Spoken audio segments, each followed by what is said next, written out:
নমস্কার, S Bangla news online খবর সব দেখাবো আমরা।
পানিহাটিতে কিছু কিছু জায়গায় আমাদের সমস্যা ছিল।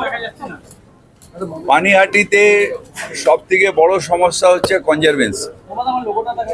বিভিন্ন জায়গায় আমাদের কনজারভেন্সি পানিহাটিকে ফেলতে দেওয়া হচ্ছে না। আমরা এখন পানিহাটি থেকে কালেকশন করে ক্যালকাটা কর্পোরেশনের ধাপার মাঠে নিয়ে যাচ্ছি, কিন্তু পানিহাটিতে এখন যা কনজারভেন্সি তাতে তো আমাদের আর ভাগাড় তৈরি করতে হয় না, আমাদের ফ্যাক্টরি তৈরি করতে হয়। সেই ফ্যাক্টরিটা যাতে 6 মাসের মধ্যে হয়ে যায় সেটার জন্য আজকে সলভ হলো। আর যতক্ষণ না হবে আমরা যেভাবে কালেকশন করছি সেইভাবে করে আমরা ওটাকে এখন ধাপার মাঠেই নিয়ে যাব। 6 মাসের মধ্যে হয়ে গেলে এখানে আমরা প্রসেসটা স্টার্ট করব। দ্বিতীয়ত হচ্ছে রাস্তাঘাটের অবস্থা খুব খারাপ ছিল। সেই রাস্তাঘাট কেএমডিএ নিয়ে প্রত্যেকটা রাস্তাঘাট তৈরি করে দেবে, লিস্টটা ওরা তৈরি করছে। তৃতীয়ত হচ্ছে কিছু কিছু জায়গায় জল জমার ছিল, সেই জায়গাগুলো আমরা পাঠিয়েছি।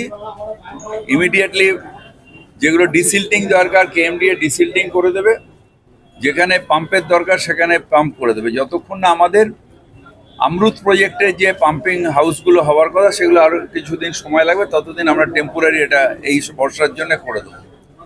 তৃতীয়ত হচ্ছে আমাদের কিছু জলের সমস্যা আছে।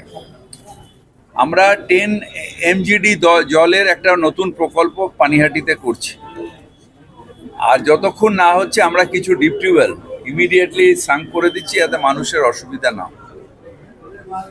থার্ড হচ্ছে যে আমাদের লাইটিংয়ের, পানিহাটির পুরো শহরটাই অন্ধকার হয়েছে, সেই লাইটিংগুলো আমরা 3 কোটি টাকা দিয়ে দিচ্ছি পানিহাটি মিউনিসিপ্যালিটিকে, যাতে সেগুলোকে রিপেয়ার করে যাতে লাইটগুলো চালু করে দেওয়া যায়। এই কথাগুলো আজকে এখানে হলো। আজকে আমি স্ট্রিক্টলি বলে দিয়েছি নেক্সট উইকে বোর্ড মিটিং হবে, বোর্ডের রেজুলেশন করতে হবে। একটা পৌরসভা উইদাউট বোর্ড মিটিং চলে না। আমি কাউকে ভালো লাগতে পারে না লাগতে পারে, কিন্তু প্রসেস যেটা গভর্নমেন্টের বা আমাদের আইনের যে প্রসেস আছে সেই প্রসেসটা করতে হবে। বোর্ড মিটিং না করলে সেই পৌরসভা ডিসলভ হয়ে যায়। আমরা চাই না এগুলো করতে, কিন্তু বোর্ড মিটিং হোক এবং এখানে সুষ্ঠুভাবে চলুক। কাউন্সিলর এবং চেয়ারম্যান সমস্যা থাকতেই পারে, অনেক পৌরসভায় আছে, সেটা পার্টি লেভেল ঠিক করবে। অ্যাডমিনিস্ট্রেশন লেভেলের সেটা কাজ নয়। অ্যাডমিনিস্ট্রেশনের কাজ হচ্ছে মানুষের পরিষেবা যাতে কোনো রকম ব্যাহত না হয় সেটা দেখা, সেই কাজটাই আমরা আজকে করলাম।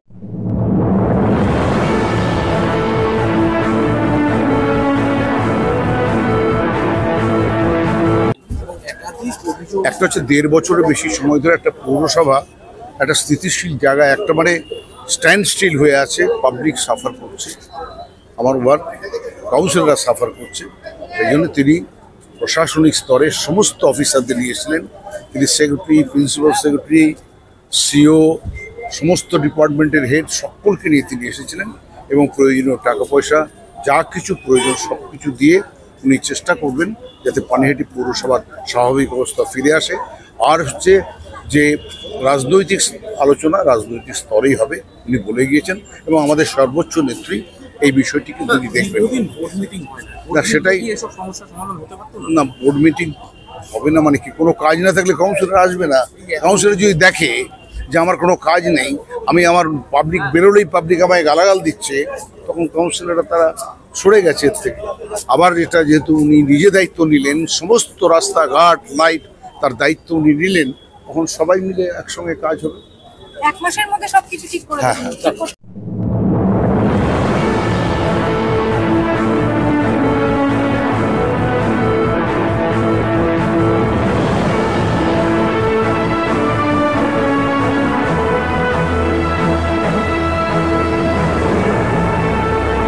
কোনো কমিটি না, আমাদের কমিটি আছে। EO should have the responsibility, ইওকে রেসপন্সিবল হতে হবে, সব অফিসারদের নিয়ে বসতে হবে, সব ইঞ্জিনিয়ারদের নিয়ে বসতে হবে। আমি যা ইনস্ট্রাকশন দিলাম সেই ইনস্ট্রাকশনগুলোকে কমপ্লিট করতে হবে। পানিহাটিতে যা যা পরিষেবা সেগুলোকে স্বাভাবিক করতে হবে। 1 মাস সময় দিয়ে গেলাম, 1 মাস না হলে ইওকে আমি জবাবদিহি চাইব। সামগ্রিক বিষয় নিয়ে যদিও প্রশাসনিক বৈঠক ছিল, কিন্তু একটা চেয়ারম্যান পরিবর্তনের একটা গুঞ্জন তৈরি হয়েছিল। এগুলো আমাদের দলের ব্যাপার, এগুলো না প্রেসে বলবো না আমার অফিসারের সামনে। বেল যাতে না হয় তার জন্য কি বেল হয়ে যাচ্ছে, তার কারণ হচ্ছে যে কিছু আমাদের সিপিএম এর লয়ার আর বিজেপির ক্রিমিনাল মিলে একটা যোগ ষড়যন্ত্র হচ্ছে।